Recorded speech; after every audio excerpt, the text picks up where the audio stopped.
Hi guys, James at RampantLionReviews again for you today with another beer review. For this one we are going to stick to Sweden. We're going to head up towards Gothenburg once again, Göteborg as you would say in Swedish, the Swedish craft beer capital, and we're going to revisit one of my favourite Swedish craft breweries. So for this one then we are going to return to Bryggeri, and this time we're having a taste of the Fudge. So this one is another beer from the Grand series, which is their Imperial Stout series. This one comes in at 10% ABV and it was released on the 14th of February 2020 through the Tillfälligt Sortiment, small partiers, whatever you want to call it these days, from Systembolaget here in Sweden. It was released along with a collaboration that they did with Burnt Mill in England, and also the Coffee, which is another member of this Grand series, which you'll see me review in a few videos time. But really looking forward to trying this one. I've had some very good experiences with Dugges in the past. When I first encountered them it was the sour beers. The Tropic Thunder I think was one of the first ones that I reviewed from them. But these days they're very much known for the big Imperial Stouts and also for the hazy IPAs as well. But a very good brewery in my mind, and they're not scared to try different styles. So whatever you get from Bryggeri, I'm pretty sure you will be impressed with the result. Pick a style that you like and you will enjoy it if it comes under the Dugges name, I'm sure. So yeah, one of the Swedish breweries that you definitely want to check out. But let's see how we get on with this one then. I'm very curious to see how this one turns out. I enjoy a good sweet stout. So as always with my reviews then, I'll tell you a little bit about the brewery before we taste the beer. If you want to get straight to the tasting, just fast forward. All the usual links are in the description below. That's the brewery website, the link to my other reviews that I've done from Bryggeri before. No doubt there will be some more at some point in the near future. There's all the usual social media down there as well. If you want to see more reviews, do please consider subscribing to the channel. The whole channel of course has a geography based tagging system, so you can go into the homepage and search for beer based on country, city, state, county, prefecture, whatever it is you're interested in. Do check out the playlists of beers from different countries. There is one there for all the Swedish beers that I've reviewed for you. That's constantly being added to, and as always please do get in touch and let me know some of the other beers and breweries that you guys would like to see me review. It's always great to hear from you guys that are watching the videos, and the support that you show the channel is hugely appreciated. So anyway, to tell you a little bit about Bryggeri then, on to my brewery notes. So as I've told you before, Bryggeri are based in Landvetter, which is on the outskirts of Gothenburg in Sweden, just kind of up to the northeast of the city if I remember correctly. But the brewery was originally established back in 2005 in Mölndal to the south of Gothenburg by Mikael Engström Dugge. And a few years previous to this, Mikael had met an Englishman who was selling second-hand breweries, and this really got him thinking about brewing his own beer. So after this he studied the Swedish alcohol laws, he visited other breweries around the country, and he started buying equipment to put together his own brewery, which eventually culminated in the opening of his own facility in Mölndal back in 2005. By 2009 though, they'd outgrown this original facility and they moved the following year to Landvetter in 2010. So the older brewery had a capacity of about 1,500 hectolitres of beer per year, but the new brewery started off with an 8,000 hectolitre per year capacity, and it's more than doubled in recent years. So over the years they've become very well known for their fruit and sour beers, as I mentioned earlier, but recently they've been investing heavily in their barrel aging programme and also producing some IPAs as well. They've got the Crush and the Fresh series, and if I remember rightly it's the Crush series that is named after the Greek letter, and those are very good. But this brewery are also one of the co-owners of the two Brewers beer bars in Gothenburg. The original one is Tredje Långgatan, and I recommend that you check that out. I have a bar visit video that I filmed there when I was in Gothenburg a few months back, and you can check that out. But another interesting point is that Mikael's daughter, Ida, if I remember correctly her name, she is one of the co-owners of Electric Nurse beer as well, and they brew their beers at the Bryggeri as well. So yeah, a really interesting brewery this one. One of my favourite Swedish breweries. I don't know how many beers are reviewed from them now. It must be somewhere between 15 and 20, but pretty much in my opinion with this brewery you can pick a style of beer that you enjoy and you are in for a little bit of a treat. I would love to see these guys have a go at a Scotch ale. That's one of the styles of beer that I've not tried from them yet. I've not tried too many German style beers from them either actually. A Helles, a Dunkel and Doppelbock might be an interesting thing. I know that they've released a Schwarz beer quite recently, so I need to see if I can get a hold of that one. But generally a very, very good brewery. They're not scared to try different styles, and if people ask me to recommend a Swedish brewery, these guys would be one of the first ones that spring to mind. So yeah, make sure you check out Dugas Bryggeri if you haven't already.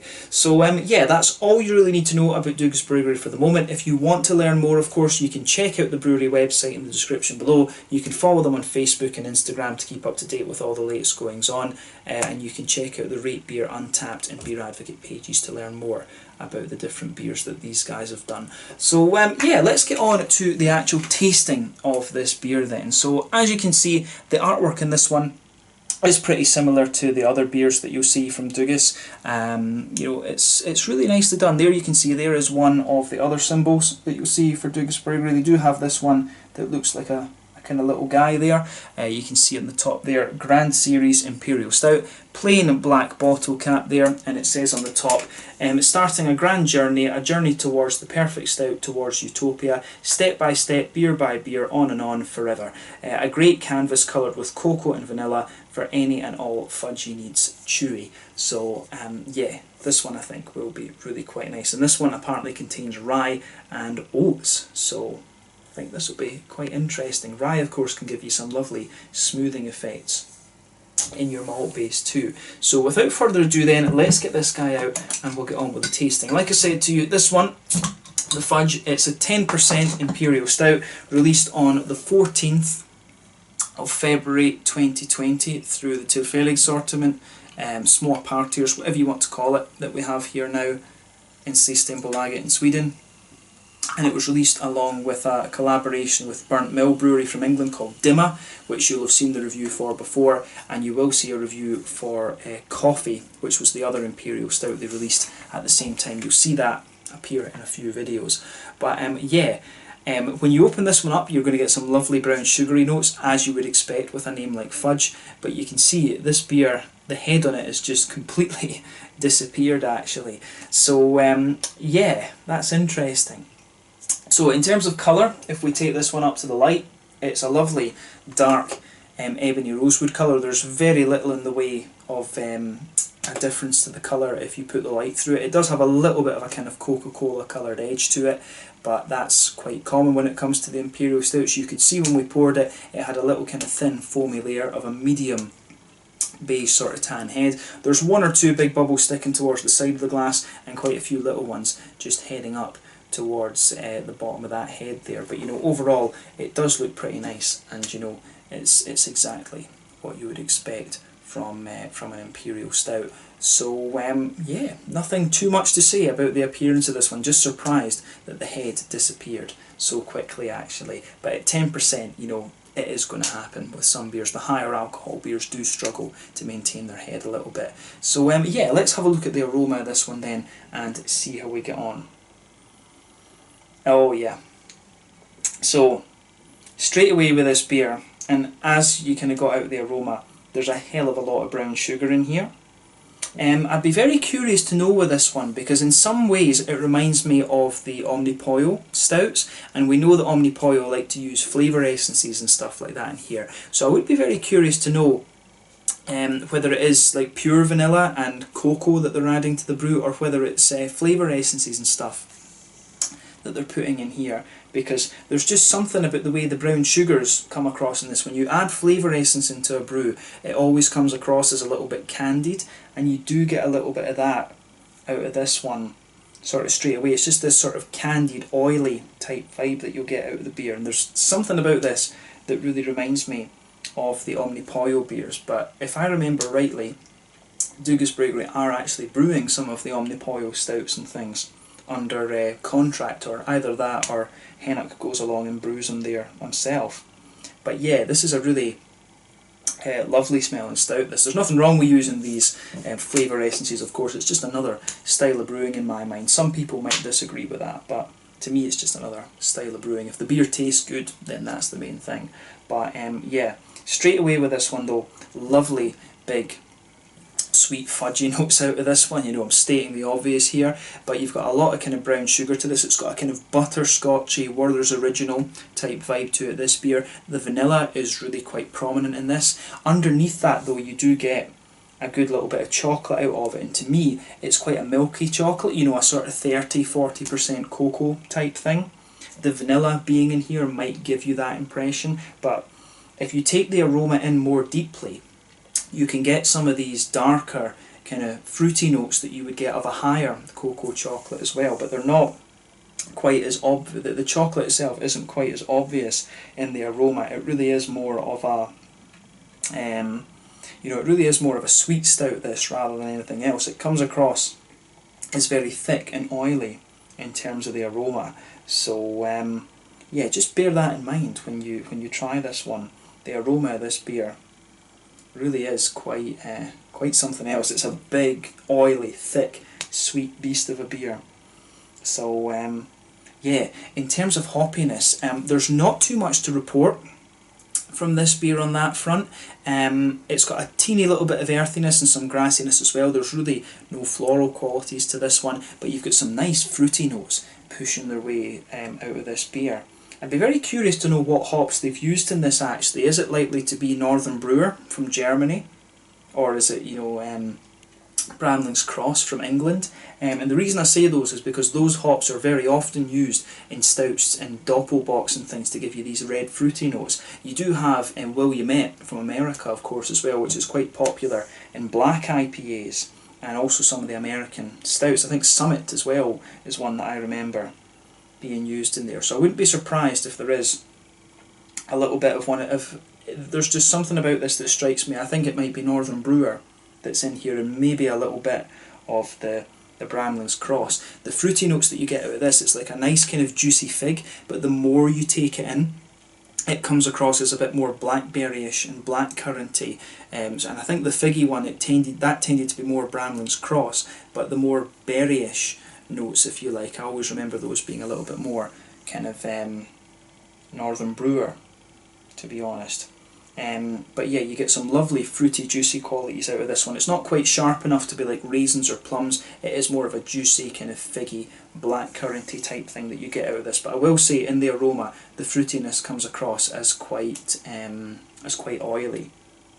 But yeah, the more you smell the malt base in this, it really just gets more and more sweet. In fairness, you can pick out a little teeny touch of a toasty character underneath, but really it's very very sweet and a very big oily beast of a beer, this one. So take a bit of time and just enjoy the aroma of the beer. There's a few woody undertones in this as well, but really a very big sweet fudgy Werther's Original milky chocolate kind of thing. A lovely smelling beer, this. Take a bit of time and just enjoy that for yourself. But let's have a taste of this one now and see how we get on. This one is the Fudge, a 10% Imperial Stout from the Grand Series at Dugas Bryggeri in Gothenburg here in Sweden. Really looking forward to this. Let's have a taste. Slange, skål.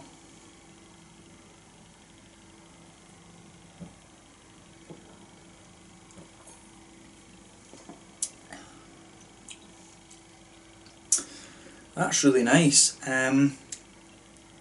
Yeah, I mean, over the few videos that I've been filming before this, it's been IPAs, hazies, and West Coasts actually. So I've had a nice balance of IPAs, but to go for something like this next and have a big Imperial Stout, I think it is just a nice change of pace. But you know, as is the case with Dugas, this is a really, really nice beer. It's a little bit, it strikes me as being a little bit more kind of straight up actually than some of the other ones that I've had. This one seems to be a little bit more of a straight shooter. The other ones that I've had, such as the Sidamo Dim 2, the Egypt, and what was the other one? The name's gone right in my head, the Choco Chip and things like that. And I can't remember if I said the same about the Choco Chip. It was the first one that I had from this Grand Series, but they did have a banana one, but I didn't get that because I don't like bananas. But these the Grand Series Imperial Stouts, it seems to me like they've got a good base beer, and they're just trying like different adjuncts and things with it to find what works best. But these strike me as being a little bit more of a kind of straight shooter type thing as compared to the coffee stouts that I've had before, or the original Egypt that they did. But that said, it is a very, very nice beer.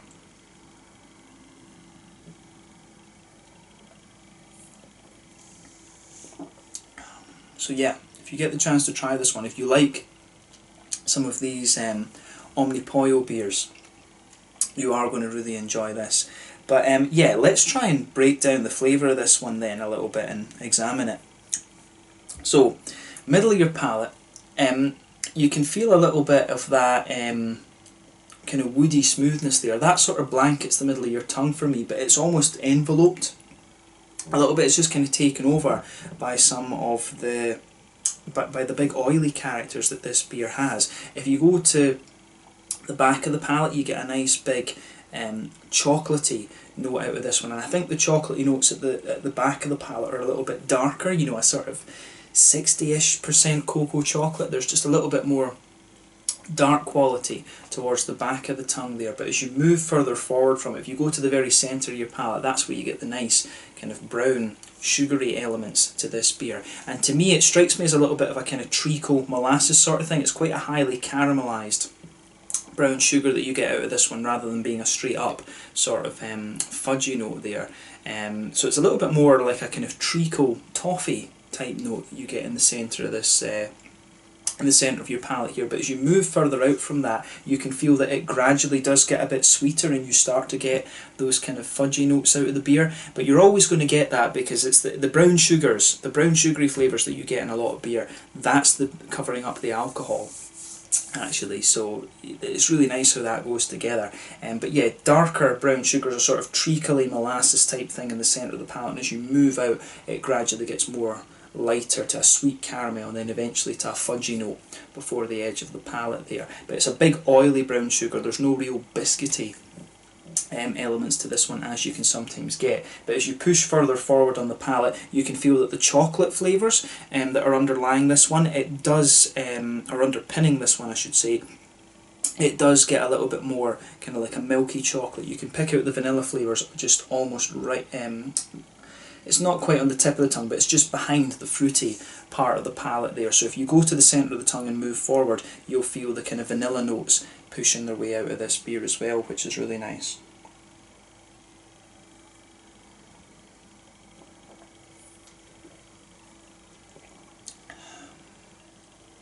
But yeah, this one, as I say, if I think about this compared to the other stouts that I've had from Dugas, this one strikes me just as being a little bit more straight up. It's by no means the most complex stout that you're going to come across from Dugas, but that's not to take anything away from it. Sometimes simplicity is all you need.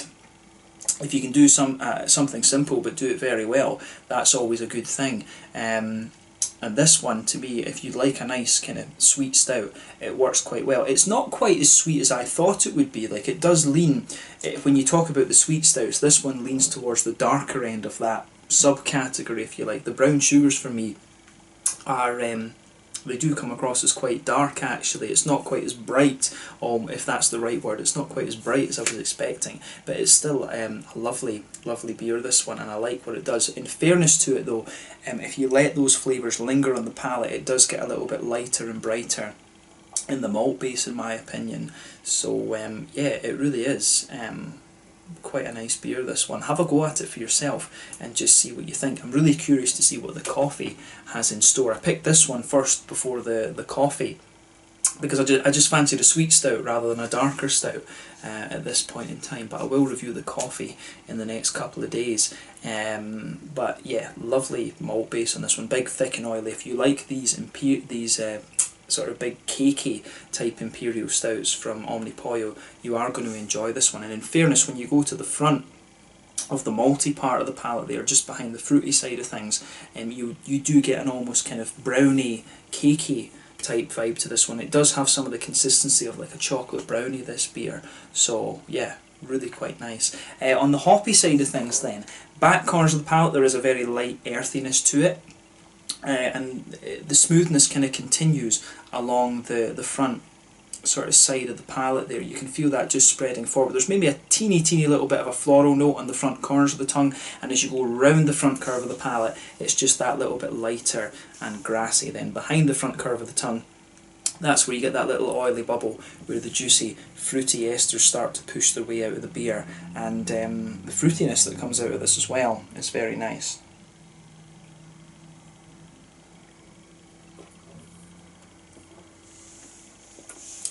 So yeah, when you take this one in, again, as the aroma showed, there's not really a sharpness to this beer in terms of the fruitiness. It's really more kind of juicy actually. It's got a lovely juicy kind of figgy quality to it. But the further you go into the aftertaste, I think it really leans towards like a blackcurranty, blackberry type flavour. I think it gradually gets a little bit more oily as well the further you go into the aftertaste, but the fruity notes again are quite straight up, and you get some lovely, the juiciness that you get on the fruity side of this beer is very nice. So yeah, I think a good way to summarise this one in terms of its flavour profile, it's definitely a little bit more of a straight shooter than the likes of the Sidamo Dim 2 and I forget the name of the other coffee stout that I had from them. Those two coffee stouts that I had from Dugas were my favourite beers from them so far, probably, but the Egypt as well is quite a complex imperial stout. This one is definitely more of a kind of straight shooter, and if you liked the choco chip, I think you will quite enjoy this one. It's a little bit less biscuity and things, more of a big oily stout in my mind, but more of a straight shooter, not quite as complex as some of the other ones you'll get from Dugas, but a lovely beer in its own right. If you like the Omnipollo sweet ones, you will enjoy this. In terms of the mouthfeel then,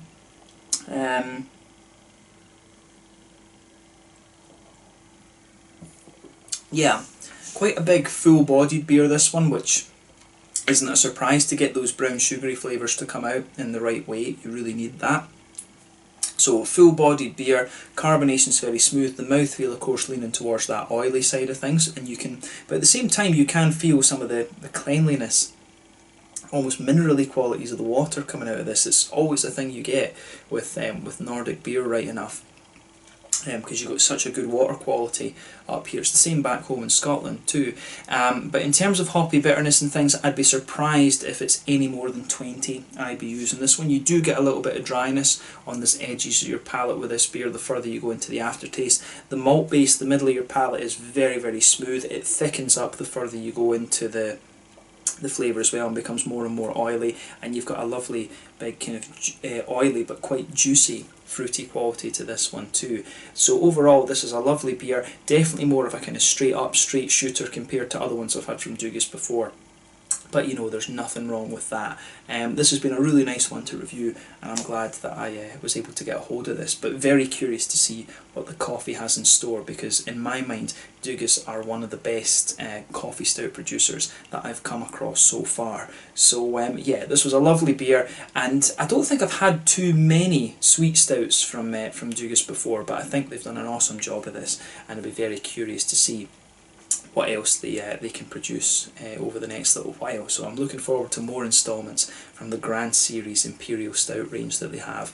So yeah, let's leave it at that for this one. This one is the Fudge, part of the Grand Series, their Imperial Stout range at Dugas Bryggeri in Landvetter, just out to the kind of northeast-ish of Gothenburg here in Sweden. A lovely beer, this bit more of a straight shooter, but very enjoyable. If you like the Omnipollo kind of cakey stout type beers, you will really enjoy this one. So yeah, once again, thank you for watching my beer reviews. Until the next time, please like, subscribe, share, all the usual YouTube stuff. Let me know your own thoughts on this beer in the comments section below. Let me know what your favourite beers are from Dugas Bryggeri as well. It's been great to review this one for you. You will see more from this brewery over the next little while. Check out my social media, check out Dugas Bryggeri if you're interested in Swedish beers, and I will catch you guys very soon. The Fudge Imperial Stout at 10% ABV from the Grand Series at Dugas Bryggeri in Gothenburg here in Sweden. Slange, skull, catch you guys soon.